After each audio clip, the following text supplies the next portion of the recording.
औज़ुबिल्लाहि मिनश्शैतानिर्रजीम बिस्मिल्लाहिर्रहमानिर्रहीम अस्सलामु अलैकुम वरहमतुल्लाहि वबरकातुहू।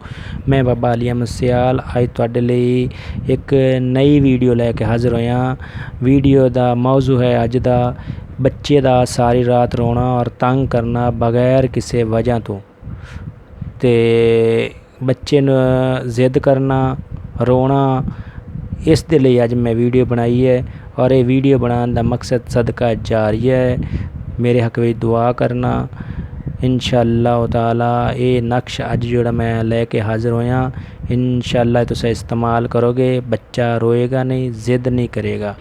बाज़ औक़ात बच्चे कोई वजह नहीं होंदी, कोई मामलात नहीं होंदे तो सारी सारी रात रोंदे, परेशान करदे, माँ बाप दा सोना हराम कर देंदे है।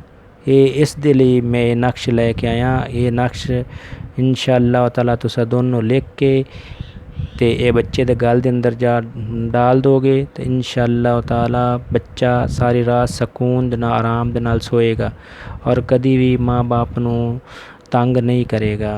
इस वीडियो बनाने का मकसद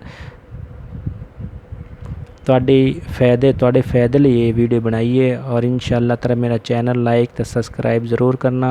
और मज़ीद किसी भी मौजू दे लई तुहानूं वीडियो की ज़रूरत होए, किसी भी मसले वास्ते तुहानूं वीडियो की ज़रूरत होए तो तुसां मेरे व्हाट्सअप नंबर 0303 29 00 742 से रब्ता करना। और ये तवीज़ भी बनाने तो बाद मेरे को इजाज़त हासिल करना और मेरे को दम करवाना।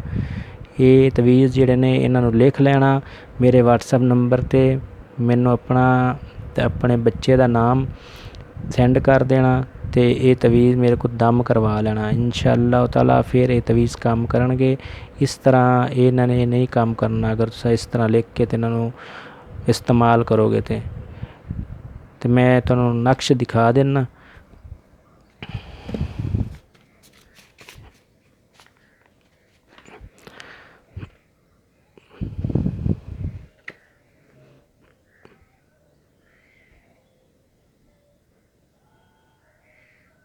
ये नक्श, ये दोनों नक्श लिख लेने ने इस तरह और लिख के ते बच्चे के गल के अंदर डाल देने ने। इंशाअल्लाह ताला बच्चा सारी रात आराम दे नाल सोएगा, परेशान नहीं करेगा, रोएगा नहीं, जिद नहीं करेगा।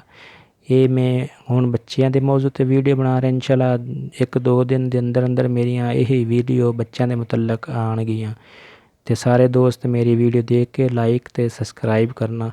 और जिस मौजू लई, जिस मसले लई किसी बेली नूं तवीज़ या कोई अमलियात चाहिए तो मैनूं व्हाट्सअप कर सकदा या मैनूं मिल सकदा। अस्सलामु अलैकुम।